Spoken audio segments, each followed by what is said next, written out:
Run a K-12 public education system, but I like to think it's unique in the way that we're in an Indigenous community, being an Inuit community. Uh, we run the regular curriculum that's prescribed through, I guess, the Newfoundland government, but we also do some things over and above that in life skills, land-based courses, so on. Uh, K to 12 are exposed to those programs. K to 9 participate in life skills activities in the school. It's slotted in as part of their curriculum. They do 5 hours in a 14-day cycle, which doesn't seem like a lot, but it's compatible to uh, any other course, I guess, that you would be doing. So it's timetabled in on a daily basis. We have 3 Indigenous people teaching the program, 1 female, 2 males, and it's not restricted to males or females. That's just the way it happened. And they do activities from carving to cooking, harvesting, preparing food, fishing, berry picking, woodworking, komatik making, flat making, which is a small boat, and the list goes on and on. It was difficult for the younger kids because of needlework when they were sewing and things like that. So they got them introduced to plastic canvas, which is bigger needles, and because I guess of their fine motor skills, we couldn't really be giving them sealskin and so on. So they would start out with plastic canvas, then they'd move into some cloth and duffel material, then they'd move into moose side, and then lastly they would be making the sealskin mitts, hats, so on and so forth. Some people are making the coats, dickies we call them, sillipox. So that's a lot of the things that they do in their life skills program.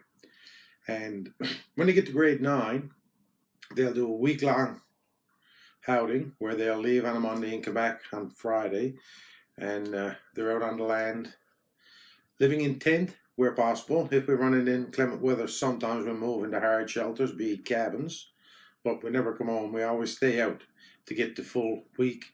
And at that time, depending again on the time of year, usually it's a spring thing, they'll do goose hunting, partridge hunting, seal hunting, ice fishing, and then they're preparing their foods.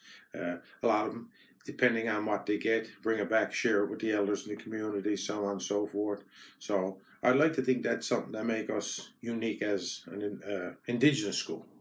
Well, the success of that program, speaking specifically to the grade 9 trip, it's the only time in the year I will guarantee you I got 5 consecutive days with 100% attendance in grade 9.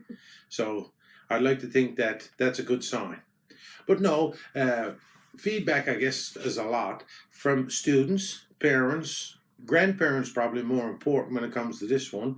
They'd like to see the kids going off. They're very happy when the kids return with, I guess, gifts for them, be it seal meat, geese, partridge, trout, whatever it is. And just to talk from the community, like I said, near the elders, compliment the program would be reward enough for us, right? And for the K-9 in-school life skills program, that's graded the same as any other course, and the results do speak for themselves. Most of our students score higher in life skills than any other academic course they're doing. I guess because of the keen interest, it's hands-on, so on, and it is very relevant because a lot of the courses we do, not to take away from English, math, science, there's very little Inuit content in there. So this is a course that immerses them in their culture. I guess it would be a prescribed curriculum that comes from a field, would be their education, but that wouldn't be their Indigenous education. I would like to think it would be the culturally relevant things we're doing. It could be storytelling, it could be sitting with elders, parents, even some of the younger people who have traditional knowledge, hunting skills, sewing, food preparedness.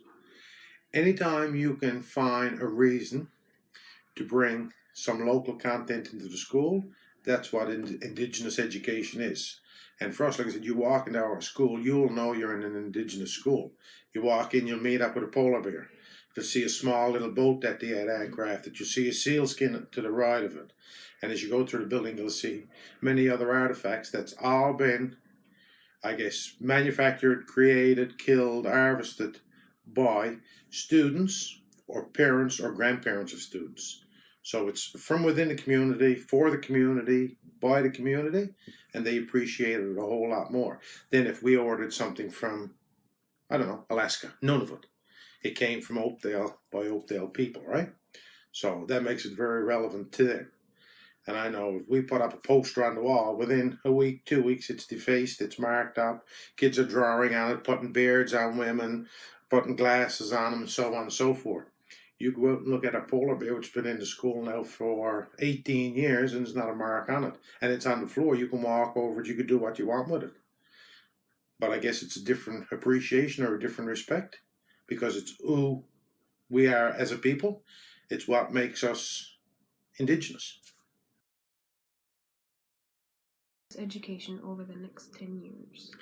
Well, I guess for me personally, I'd like to see the programs we do have stick around, expand on those, bring new ones into play. I would like to see more Inuit teachers. We do have some. We're thankful for the ones we do have. And I know Memorial University is just putting out a graduating class now. And we do have a lady from Hopedale doing the program, who I'm hoping will be here doing her teaching for the next 30 years.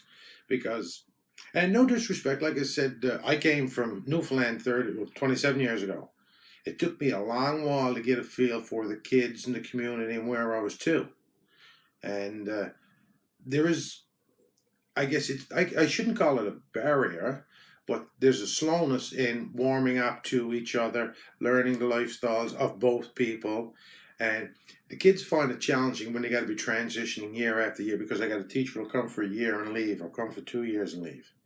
But our staff has stabilized over the last 10, 12 years. And as a result of that, September and October goes much smoother. Now, if I had 25 teachers from Hopedale, I'd have no transition. So it would work in all of our favor, right? And the only other thing I think I'd like to see, and I'm finding it tough, is the language portion. I find it difficult to, I guess, take the language further. What I've seen in my 27 years is a deterioration in the mother tongue. Because 27 years ago, I had to have a translator in my building for report cards, parent-teacher night, anything went on. Because I had a certain clientele, I guess, whose parents only spoke Inuktitut. Today, we don't do that anymore because there's no need. Everyone's primary language is English. And it's getting harder and harder to find people carrying on an Inuktitut conversation, even in our community. And the school is just an extension of your community. So if it's not in the community, it's not in the school, and vice versa. So hopefully that's something school boards, Nunatsiavut, their Department of Education, I know they're putting a lot into it. We haven't got the results yet because it takes a long time. It took a long time for it to deteriorate to where it's to. I guess it'll take just as long to rejuvenate it and bring it back. There is some interest, which is nice to know. And funding is never an issue, really. It's really getting, there's not a lot of resources out there that is mass produced or anything. Usually we got to create our own resources. There are some materials being printed now in literature, but local courses, local content. I know we developed a Inusiavut course a few years back. A couple of people at a name worked on that one, and the kids love it. But again, they had to develop everything from the ground up themselves. So that is a little bit of a challenge when it comes to program developing. But even, like I said, bringing guest speakers into the building, be it traditional crafts people or elders. Like I said, it's tough finding people, and with their work commitments and so on and so forth, but it would be nice to have more hands-on, I guess, people from our community, and not only from our community, even from Nunatsiavut, that could go around to different schools and do presentations on traditional, native, indigenous things. And I think we need to see more of that. We have some, but it's never enough. Not in my opinion.